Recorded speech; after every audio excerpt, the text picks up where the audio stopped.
Nope, that was me.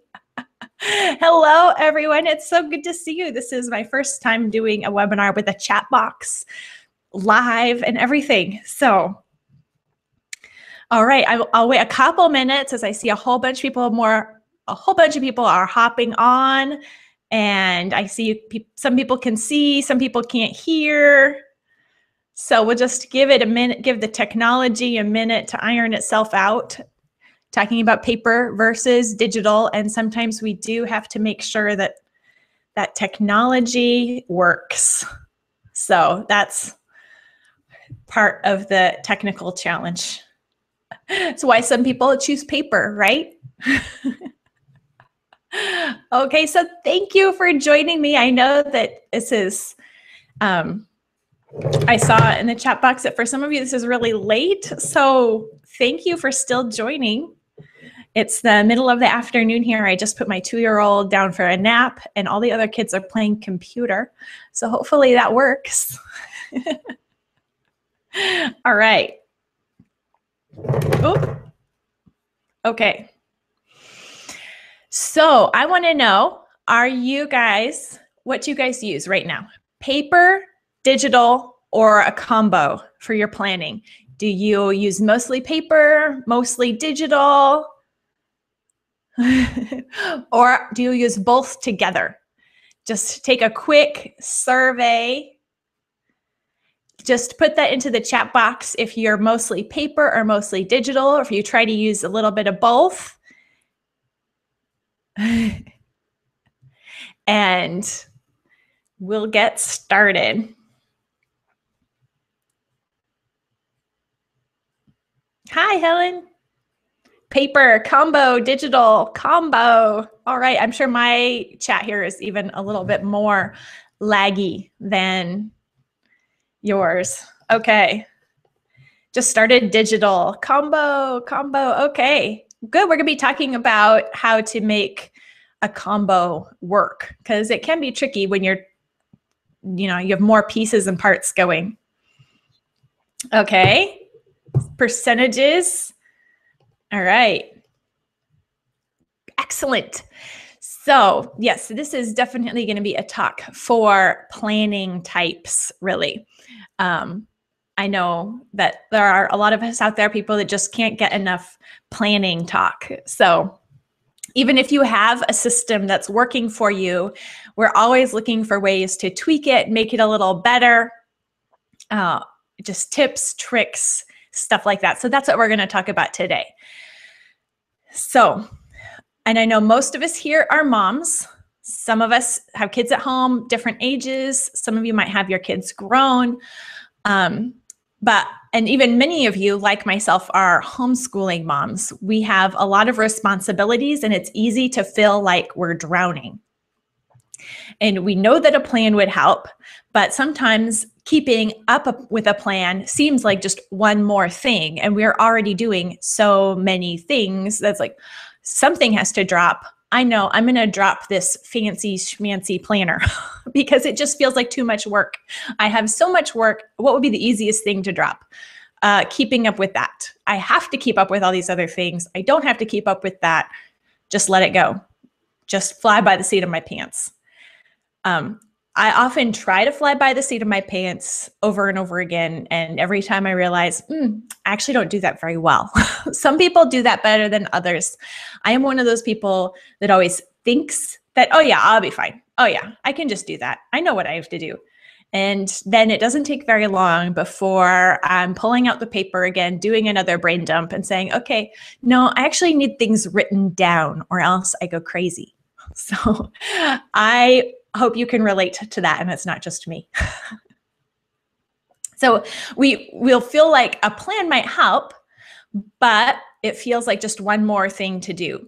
So, okay. So let me know in the chat box if your current planning methods right now feel like they're working for you and you're just looking for some little tips and tricks, or if it just seems like you're missing a piece, or how you're doing with your planners right now, whether you're paper, digital, whatever.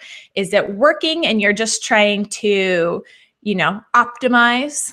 Or does it just feel like one more thing and you're like, why am I even trying? This just is more work. It's not worth the time and the effort that it takes. Deep down, I think that we all realize it's not so much about the planner that we're using, so much as the fact that we're actually using it. It's the using that matters more than the planner, the app, the format, the however you lay it out. But different kinds of planning methods have different advantages that we can utilize, and also different disadvantages that then we have to compensate for. We have to acknowledge and take them into account and figure out how to still make it work. Everything has its advantages and its disadvantages, and we just have to pick and work with it. So the kind of planning system that you'll use does affect some of the habits that you need to learn in order to make the best use of it. So first, let's talk about the advantages and disadvantages of paper. If you use paper, then tell me, what kind do you use? Do you have a special planner that you've purchased and it has all the format already there and you just fill it in? I don't really keep up with those, but I know there are all kinds out there. Do you use a special planner, or do you make your own? Do you bullet journal? Or I know there are other kinds out there, Midori, or maybe you print off your own templates and keep them on a clipboard. I love clipboards. And I also just realized that I don't have my laptop plugged in and I'm at 30% battery. So in the chat box, talk about what kind of paper planner you're using, or even if you're a combo, what component is your paper, while I go grab my plug-in and plug this thing in.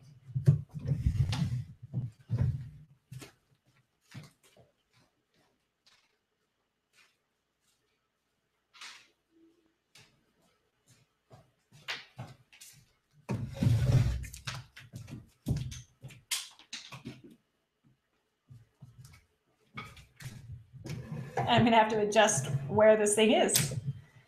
There we go. Thank you. Sorry about that. I would have just suddenly disappeared on you.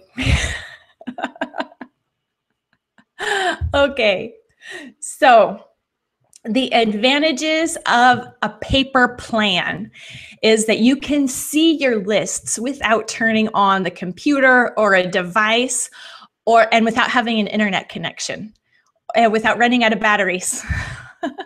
You don't have to worry about battery power in a paper planner, and that's a pretty big advantage. And it still works whether or not you have an internet connection. That's a big bonus. So there are definitely some pros to paper. And of course, also there's the distraction factor, where if your plans are on your computer or on your device, then it's really tempting to just turn on Pinterest or Facebook or whatever is your distractor of choice and look at that instead. So, but we're not talking about disadvantages of technology. Advantages of paper is that it's much less distracting. There are a lot fewer options. Maybe a distractor might be doodling on the page or reading previous pages. It's a less distracting medium. So the other good advantage of a paper system, and one of the reasons why I started using a little bit of paper in my own combo system, is that when you hand write your tasks, there's some kind of different brain connection with your tasks. So there's just some and there's been research that has been done on this about how the brain really connects with what comes out of your hand in a different way than when you're just seeing it. And even, I don't know if you've experienced this, but there's just something physically, it feels different reading from a screen than reading on paper. That's why so many people, still love to read a book, an actual paper book rather than a Kindle, even if you have both. There's something, it feels different using one or the other. So that is a paper advantage. The other advantage is that you can customize it a lot more freely. You can decorate it and format it. It can really express your personality. And that's a really good advantage, because the more you are drawn to your plan and your planner, the more likely you are to look at it. It's a small little way to overcome those barriers of use. If you enjoy your planner and it feels like a little piece of you, because it kind of is, it's an external brain. And if it feels like it's kind of a part of you and it's expressing you in some way, it's going to make it easier to use it. And we want to make it as easy as possible to use. So if you are using paper, you want to make sure to take advantage of those strengths. So, instead of maybe printing off every single page, if you're putting it in a binder or a clipboard or something where you're typing everything and print it out and then you're just crossing things off with your hand, try leaving blank spots and actually handwriting the tasks. Decorate it, just format it or make it look a certain way where you enjoy the look of it and the feel of it. If it's a clipboard or a binder, choose one that you like and a size that you like. So the more your planner, hopefully the school bus isn't going to be too loud. Is it going by? All right.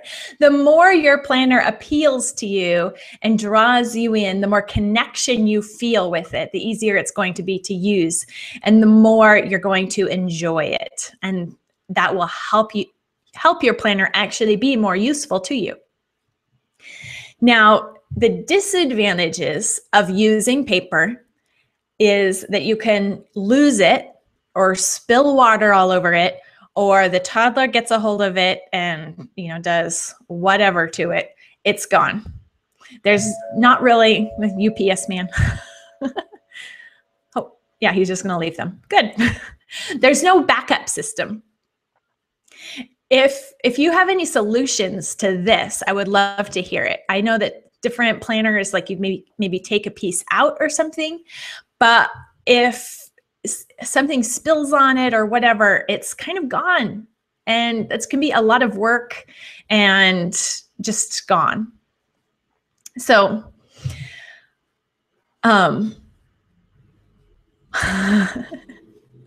now I use mostly digital, and I have for many years. And I think really that's just because the tech side of it, it appeals to me. So it just seems cool to use something that has some automated features. And what I like is that backup ability where if I have something in Evernote, if something happens to the device or I buy a new computer or whatever, it's just all going to be there with a click of a button. So that backup bit is something that I really enjoy about digital, that I think is a big advantage of digital, is that things are in the cloud. And so whatever I'm using, I can access it really easily. And if something happens to the technology, then the technology might be gone and it's more expensive to replace than a notebook, but the information isn't lost.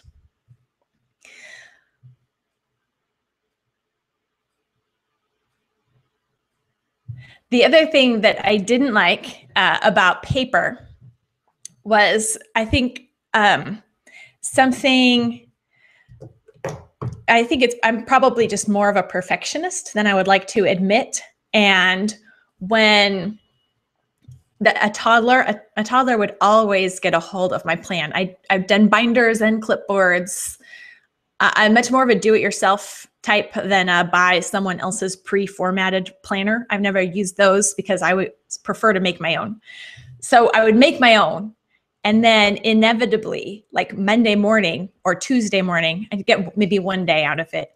And the coffee would spill on it, or a toddler would take a marker to it, or just like crinkle the papers up. And then I just didn't like it anymore. And that whole, you have to like it and to use it. And if it was messed up, I'm like, I want to print a new one. I need a clean one. I want one that doesn't look like doesn't make it clear that I have toddlers in my life, I guess. And so it would just really make I would just feel I want to start over again. And I didn't need much excuse to just want to start over again. I liked starting over again. It would give me an excuse. Anyway, so that was one reason why I didn't care so much for the paper systems. I was always reprinting off paper or starting over again because I felt like I messed it up. I didn't like my handwriting. Silly reasons. They were just excuses to remake it, because it was the remaking it that was the fun part for me. So another disadvantage of paper is that it can be bulky to carry around. This was another problem I did. I don't know if everyone saw this phenomena or how widespread it was, but it seemed like for a while, the really cool thing was to have a household management binder. And I had a household management binder. I had several because I always redid them because I always had better ideas. Oh, I'll do it this way. Oh, that one got messed up. I'll do a new one. And they are so heavy and big and bulky. And I'd say, well, I want this in it, and I want that, and I want that, and I want that. And before I knew it, it was so big and heavy that I had to carry around a massive purse if I wanted to take it anywhere. And like if I'm taking everything and it's in this binder, like I'd have to put the binder up on the cart where actually the toddler is. So that's not a good plan because she'll just tear everything out. So it was like, where does this go to be useful while I'm out and about or even at home? At the time where I had paper planners, I also had a tiny kitchen. And so I felt like it took up half my kitchen counter if it was out on the kitchen counter. So I was like, I don't have space for this binder. So then I moved to digital, and then I love it because it's small and you can keep adding stuff to it and it never gets physically bigger or physically heavier. But we're not talking about digital. We're still talking about the disadvantages of paper. So finding that balance between having what you need on hand, because that's the whole point of keeping a planner, is that when you need the information, it's handy. And keeping it portable still and simple to use can get tricky with paper. And so that's why there are so many different kinds of planners that you can buy. So that's kind of, everyone kind of has a different idea for trying to make it so you have what you need, but it's still portable and easy to use, and trying to make that work. That's really what you have to work at with a paper planner, is meshing those things. Because if you can't take it with you when you're out and about, it's going to be way less useful, because it's when you're out and about, maybe you're at the doctor's office, you need to put that appointment straight into your calendar. Or, you need to go to the grocery store and take your shopping list. What do you need, when, and where? Is your planner making it more convenient for you? And how can you keep it useful while also keeping it portable and not gonna, tear your shoulder out of joint by carrying it around in your giant purse? So if anyone has creative ways that they have solved that problem, share it with everyone in the comments.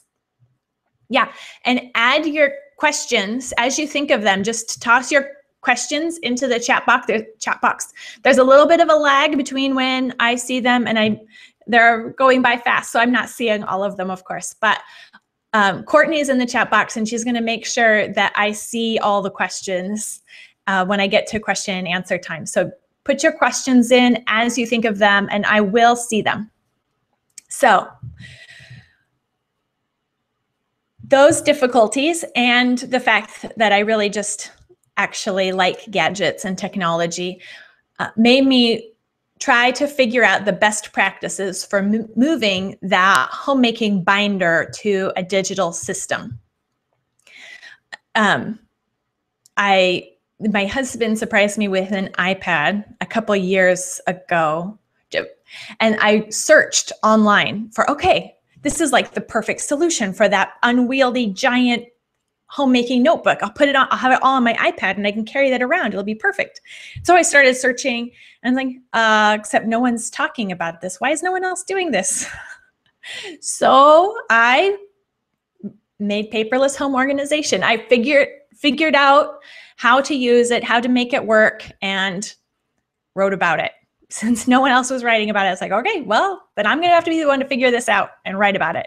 So that's what Paperless Home Organization is moving that homemaking binder concept, which I don't see out on the internet as much as I used to, into the digital age, and doing that with a laptop, an iPad, a tablet, an iPod, whatever it is that you have, doing it digitally.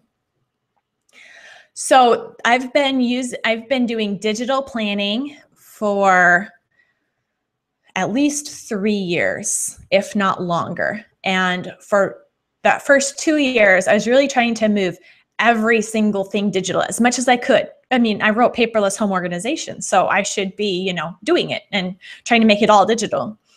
And it was about a year ago. I met up with a couple friends for a play day, and I pulled out my clipboard. I had an idea for a weekly paper checklist. I said, I wrote Paperless Home Organization. Can I keep a paper list? And they're good friends. They said, you should do what works. Yeah, actually, you're right. So we'll talk about doing both later. For digital, how many of you here in the chat box use digital planning even a little bit, even if it's a component of your planning is online, Google Calendar, a task management app, something? Share that in the chat box and share what app or apps you use. I use Evernote and Google Calendar, and I used Remember the Milk.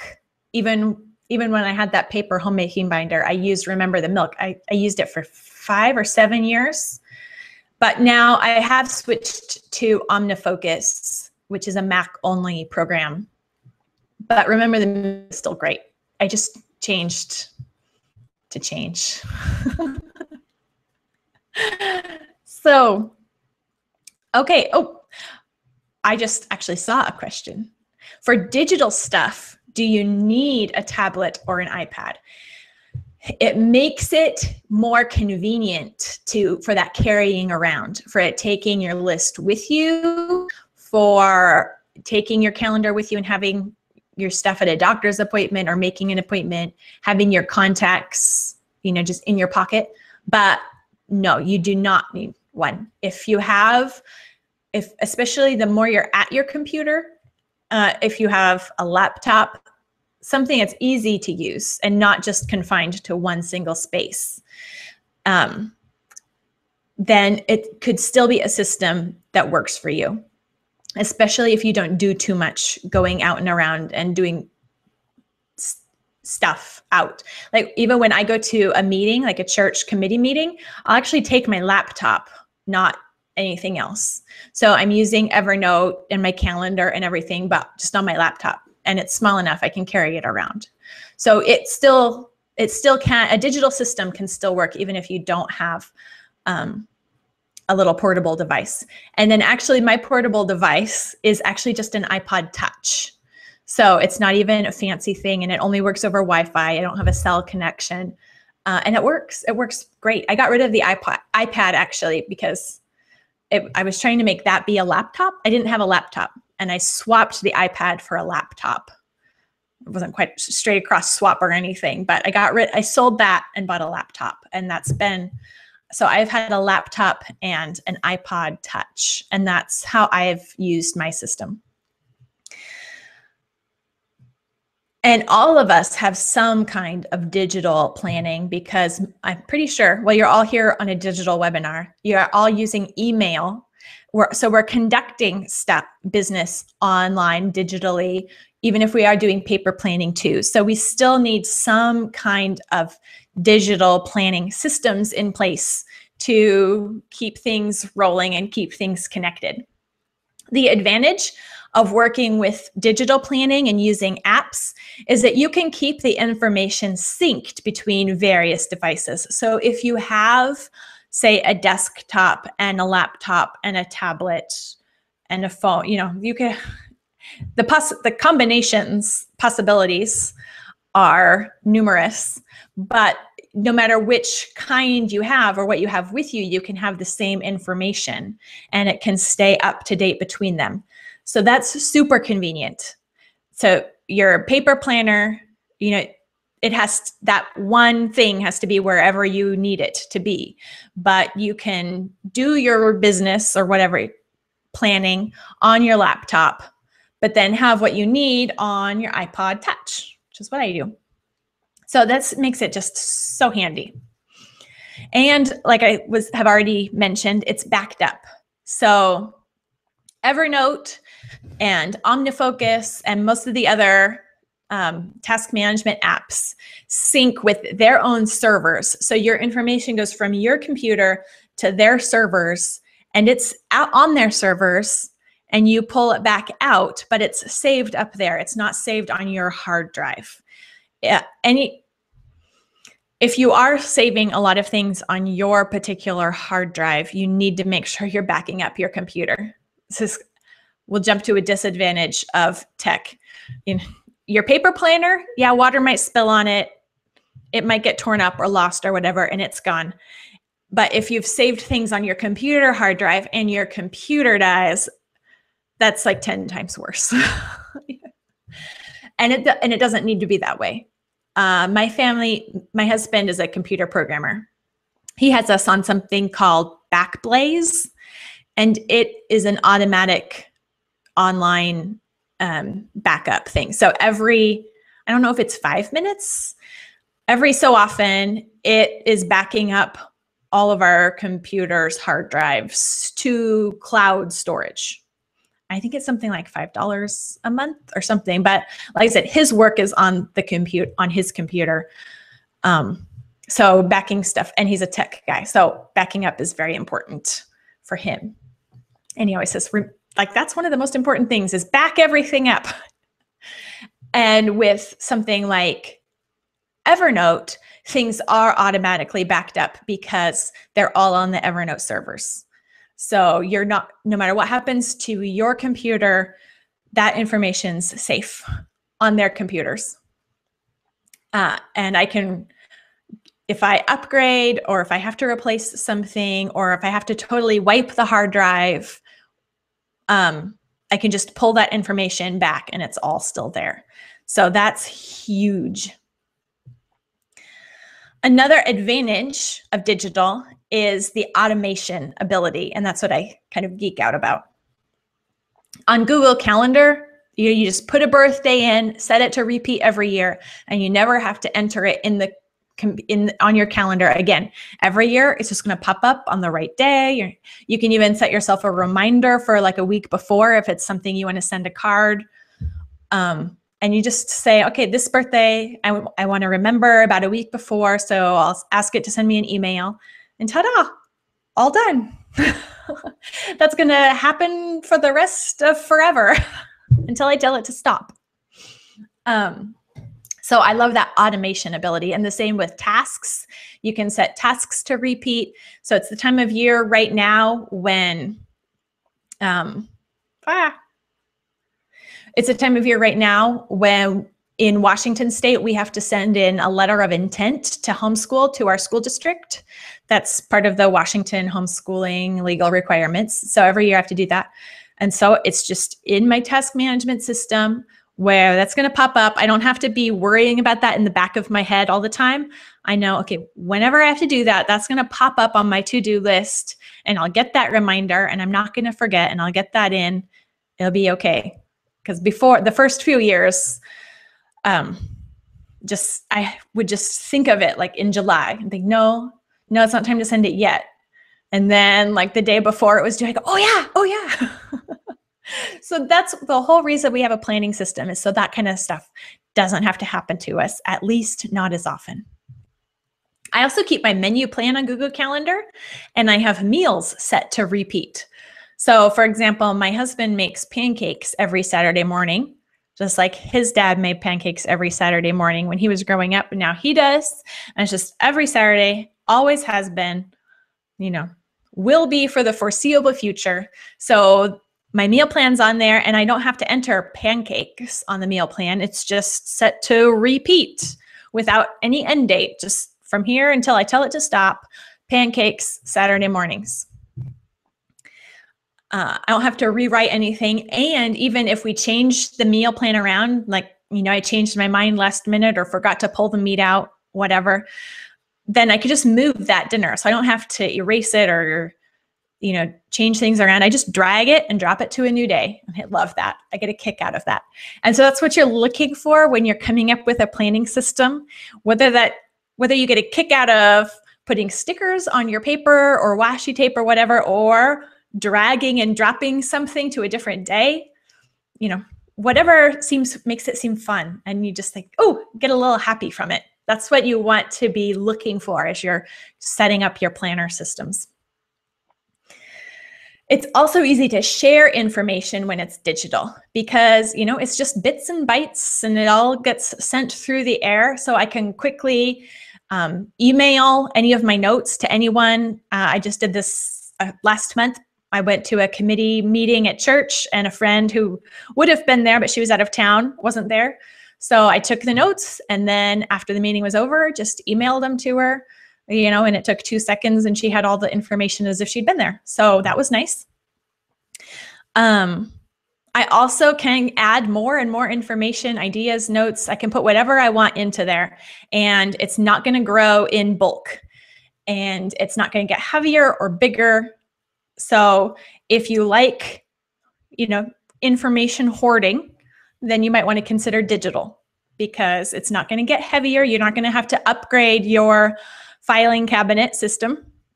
You just toss it into Evernote and there it is. So as you can tell, I like the advantages of digital planning method, but it does have drawbacks also. You do have to turn on or open up that potential black hole of distraction in order to use it. It's easy to say, okay, what should I do next? And then actually you're looking at Pinterest or, checking your email, or it's a problem. And yeah, that's a problem. One way that I address this is by simply turning off all notifications. Pretty much all notifications I have turned off. So all sound notifications are off on my iPod and on my computer. So I'm not going to be interrupted. If I'm on there looking at my plan or whatever, distraction is not going to pop right up. If I have my iPod on hand, like we use it during our school circle time, morning time. And so I play music and I have notes and some things that we read on there, but I keep it on the table, screen down. So, because I still do have pop-up notifications and I don't want that screen flash to be distracting me. So I store it in my pocket or screen down. And so these are just little practices that we have to build to kind of mitigate the distraction factor that technology does present.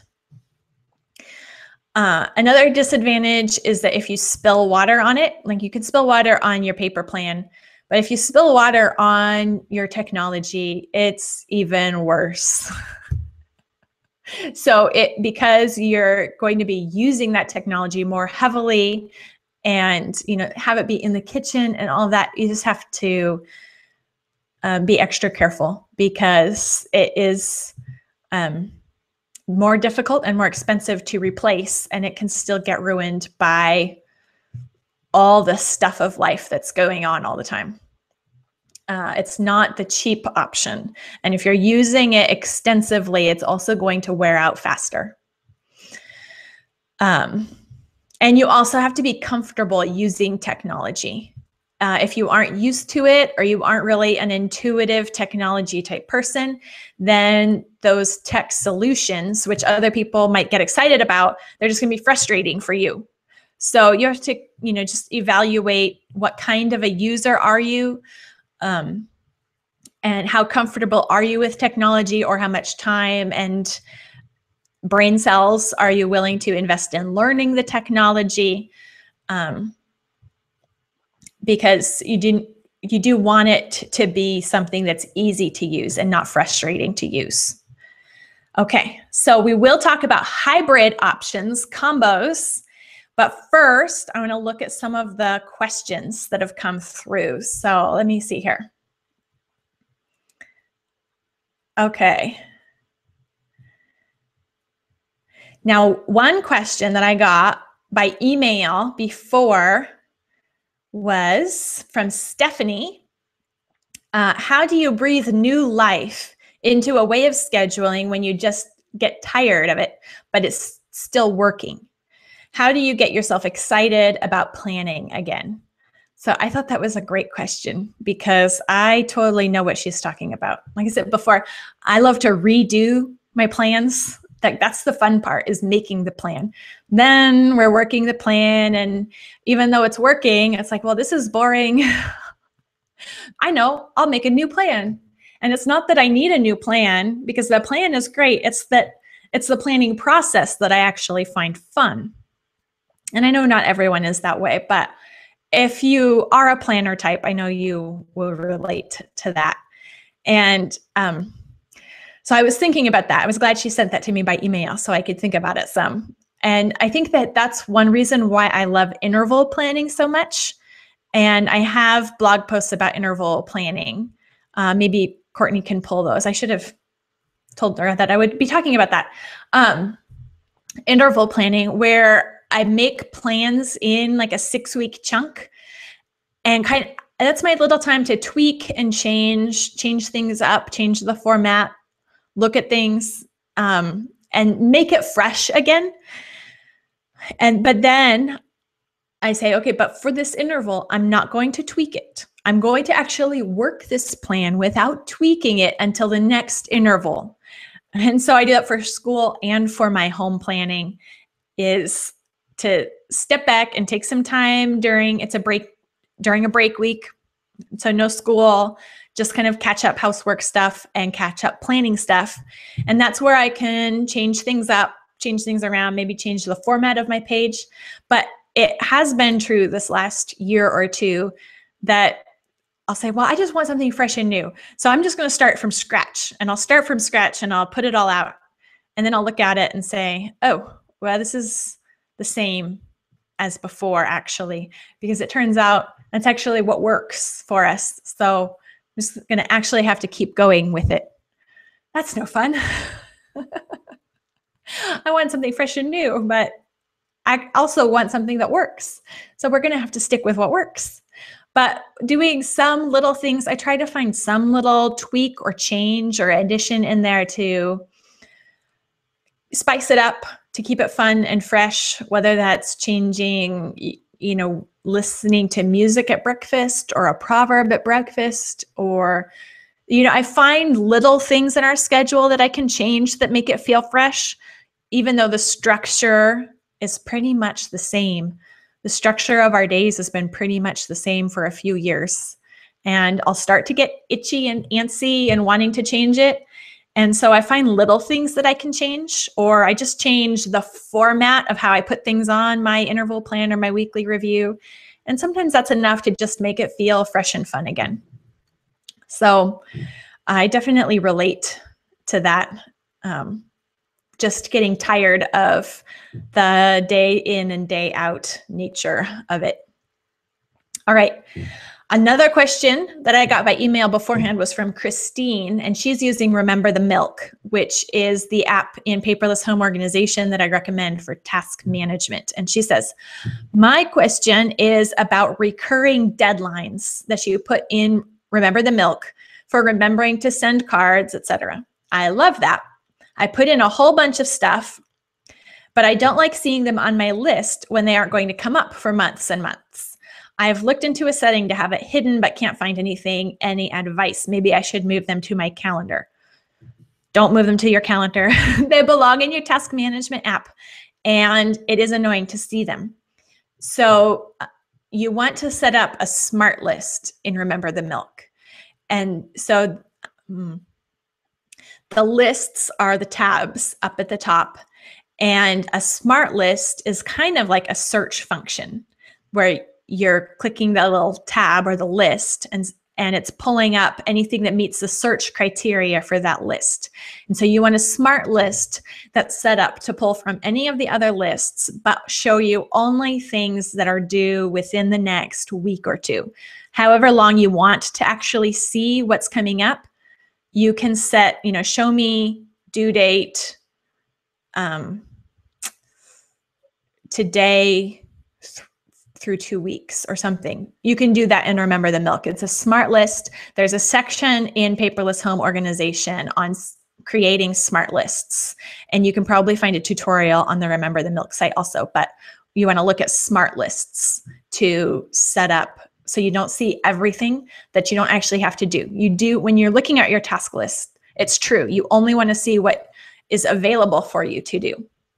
That's one reason why I switched to OmniFocus, is they make that really streamlined and simple. And it's kind of a workaround to get that view on Remember the Milk, but it's doable. So look into smart lists. Okay, what is a recommended digital planner that is your favorite? I don't have an all-in-one solution for digital. So for a calendar, I use Google Calendar. For task management, I use OmniFocus, but it's Mac only, and it really is a very high-powered, high-featured thing. So I like it because I kind of like that power user type feel, that like I can set this up all kinds of ways, and there are all kinds of features, but it might be too feature rich. It may have too much stuff going on for most people. So the task management apps that I recommend are Remember the Milk and Todoist and Wunderlist. Also, Asana and Trello are options, but my top three are Wunderlist, Todoist, and Remember the Milk. I think that Remember the Milk is going to be the best free option of those, but Wunderlist, I think also is, they all have premium plans. They're all free to start, and then they want you to upgrade to premium. So you have to, and they allow different things on free versus premium. So you kind of have to look at those and see which features you would pay for, or which features are free on, which one's going to work best. But those are the ones that I recommend. And then I use Evernote for keeping information. So anything, it's like my filing cabinet. Everything just goes into Evernote. So Google Calendar, a task management app, and Evernote. Those are the three pieces to my digital planning. Okay. I love the idea of digital planning, and I schedule meetings and work on Google Calendar, but I struggle with Upkeep. Yes, any kind of planning system, whether it's paper or digital, it's the Upkeep. It's kind of like your planning system is a garden, and it has to be weeded. It grows weeds. There's entropy even in a plan, so you have to keep up with it. And it is the weekly review that I think is the biggest habit or practice that you can do that will help your plans stay useful day to day and not fall prey to entropy. the weekly review. And I have posts about that on Simplified Organization. A planner that is paper, that is small to take with you. I bet other people in the chat box could have some things to recommend for small paper things that are easy to take with you. I never really found a very portable solution that I liked, which is one reason why I moved to digital. But for a while, I did make a little half-size binder, homemaking binder. So it was like a 5x7 binder, and it was okay. Or a 5x7 clipboard even. But then when you put a clipboard in a purse, the papers, they can get crumpled, and I don't like crumpled papers. So you might do bullet journal, and you can go to bulletjournal.com and just use a moleskin notebook, and everything's in a moleskin. That's pretty portable. Depending on how much you use it, I don't know how fast you would move through them. So, but look at bullet journal and maybe just a notebook. Okay, how much time Misty spends planning each week? Too much, because planning is the fun part, and then I get sad that I actually have to do it. So my planning habits, like if I weren't spending just fun time planning, would be a weekly review once a week, which takes about an hour.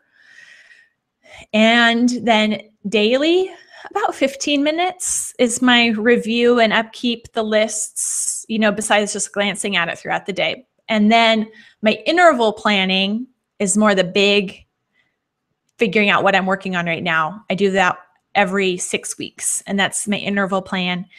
And that it would take me about an hour if I had to time it and I wasn't just fooling around with it and having fun. So I spend a little more time than that, but only because I like it.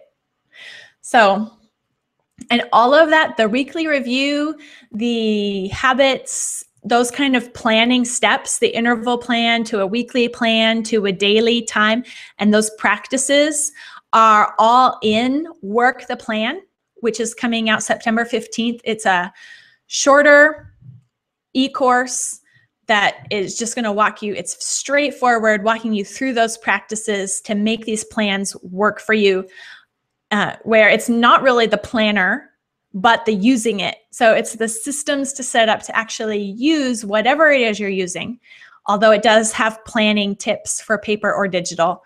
So that's one of the reasons why I made Work the Plan, is just what are the pieces, what practices do I have to have in place to make this work? Because yeah, the upkeep is a struggle, and if I don't keep up with it, then it's not going to work, and it is a waste of time. So Work the Plan is all about those practices that keep your plan useful with a minimum of time, so that we can, you know, not spend our time fooling around with our planners, but actually doing what we're supposed to be doing. So let's see. Is there an app that will pull info from various places like Google Calendar, a to-do list, weather, Fly Lady, and show it on one screen? There used to be, and I don't know of one anymore.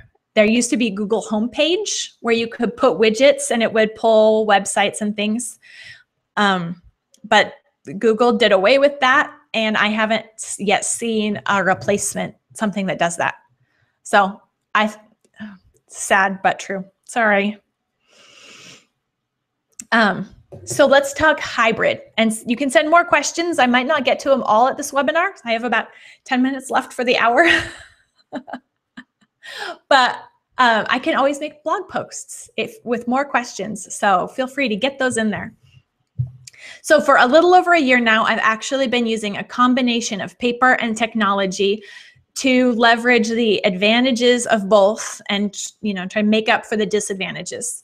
I have my laptop and an iPod, and then I have a clipboard. I should have grabbed it, so I had it with me, but it's a clipboard, and the clipboard has a weekly overview sheet and my daily index card. So it has my daily list and my weekly list on paper, so I don't have to turn on the distraction machine to see my plan. And I can just glance at it. I could just check those, get that physical check off, happy in. But then I store everything and usually create things actually on the computer. So I'm a way faster typer. So like if I journal in the evening, that's just all digital. It's just going straight into the laptop because my fingers can keep up with my brain and my hand cannot. So I like to type. I prefer to type. So my creation process and my storage are all digital, but then I do have it's like a little cheat sheet that I can carry around. So it's like, no, you are not going to turn on the technology. You're just going to look here and do it. And it's on paper and it's useful. So that's how I've been combining them. My clipboard has my daily card, my weekly overview, and a printed copy of my interval plan. With this setup, it's more like the digital end is the storage and the paper is for the using, although that's not strictly true because my calendar is still on Google Calendar all the time. I don't ever print any calendar item off or keep that on my paper lists. And my contacts are also exclusively on my computer. But the main thing is that you want to work it so that your system works for you. The most important habit that you can learn is to just look at your lists, no matter where they are, whether they're on paper or on your computer or on a tablet, wherever they are. It's actually looking at them that's the most important thing. So, revolutionary concept, but that's the real secret, is looking at them. So you want to look at them first thing in the morning. You want to look at them before bed, and then in between as you need to for reminders. But if you do those, you'll keep a pretty good view, especially if you do a little system upkeep weekly and every interval. And what you would do during those morning and evening and weekly and interval times, which is not that much time. We're not spending hours every day. A few minutes every day, 1 hour a week, 1 hour every 6 weeks. All of those processes are what make up Work the Plan. And so Work the Plan is all about learning those habits and how to keep your plans. And it has a paper track and a digital track, and you can see how to make them work for you as you kind of experiment. It takes practice. It takes experimentation to see what's going to work for you. It's not just going to be okay, I'm going to create this ideal system in my head, think it through, make it, and then bam, it's going to work the first time. Our planning systems are going to be things that we're going to try something and then it's not going to work, and we're going to tweak it and then it's going to work a little better. Or sometimes we have something that works for us and then life changes, or we have more responsibilities, or we have more kids, or we have older kids, or another baby, and all these things kind of disrupt our systems, and we have to rethink them and retool them and come up with something that works again. So that's a normal part of the process, is just they're iterations. So you iterate your plan. It's not okay, now I have the perfect plan and it's going to work for me for the rest of my life. It's okay, I have something that's working now. And that's one reason why I do interval planning, is every 6 weeks I can pull back and evaluate, okay, is this working? Do I think I can make this change? And will that make it work better? And so you can evaluate and make changes to keep it working for you, rather than saying, all right, I'm committed to this system, and then before you know it, you've crashed and burned because it totally is not working with the way life happened to play out, or you didn't adjust it based on life circumstances changing. So creating a planning system that works is definitely an ongoing process. It's not a once and done thing. It's something that we just keep coming back to and keep trying, and we learn more and more what does work for us the more we practice. So All right. Oh, and I think a neighbor kid is going to knock on the door, but they'll have to wait a little bit. So, that your planning time should kind of open up your mind as instead of holding things in your head, your plan should hold all the stuff in, I see questions are coming in. I don't want to miss them, but your plan should take what's just rattling around in your head and making you distracted and get it out onto paper so that you can look at it with perspective and from a place of peace and confidence, making choices, making appropriate choices for your current situation. All right, so let's see. Some more questions quick before we go. Do you do all this and the Commonplace also? Yeah, I keep mine separate. My Commonplace is just with my reading stuff, and my Commonplace is just where I handwrite things separately from my plan. My plan and my Commonplace for me are separate. I know some people it's all one notebook, so you always have just one place for anything. That's great. I keep mine separate. I just like them separate. So you can do it either way. And I keep mine separate. Do you have a weekly checklist or a checklist for your weekly planning day? I have 4 steps that I go through. So I can keep 4 steps in my head, especially since I've done it for a while now, but I did have those steps written down to make sure that I did them. And I also think the order matters in my 4 steps. And those are in Work the Plan, the 4 steps of an effective weekly review that's going to take you less than an hour. And I call that, I call them clear. So pull everything out that's just in the little note that you left yourself or whatever. Get everything gathered up in one place. Clear. Then, see, I made them all C words for Work the Plan. It's supposed to make them easier to remember. So, it's collect. That's why. Pulling everything out is collecting everything, right? And then clearing means putting it all away, putting all the things in their right place. Then clarify. So that's looking at the calendar, looking at the plan, say, okay, where are we now? Where are we going? Then connect, and that's making the plan for the next upcoming week. So then your inboxes are emptied. All those little notes and stuff are all put away in their home. And you've reviewed the past planning and you've looked at what's coming, and then you've printed off a weekly plan to move you forward for another week. So that's what I do during the weekly review. And I did have that written down, and there is a printable cheat sheet in Work the Plan coming up. How much will Work the Plan cost? The first day, so it's going to be out September 15th. And on September 15th, it's going to be $25. And then it's going to be, if I can, $32. But it's only going to be open until September 30th. And then I'm going to pull it off, and I'm going to get feedback from the people who are in there, and I'm going to create more content. Those people who are in there are going to get the updates and all the bonuses and everything.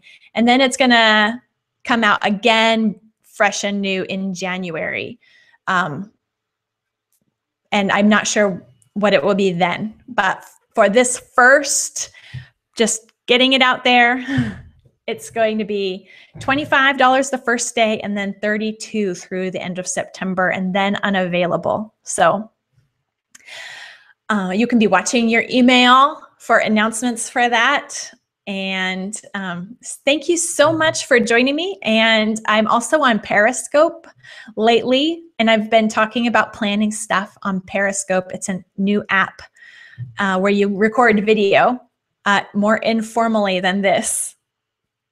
And it's been fun, and I've been talking planning there also. So Thank you so much for joining me, and I hope this helped. And you can still toss in some questions if you have more, and I will try to get to those as blog posts in the future. So glad you could join me. Thank you, and we'll talk to you later.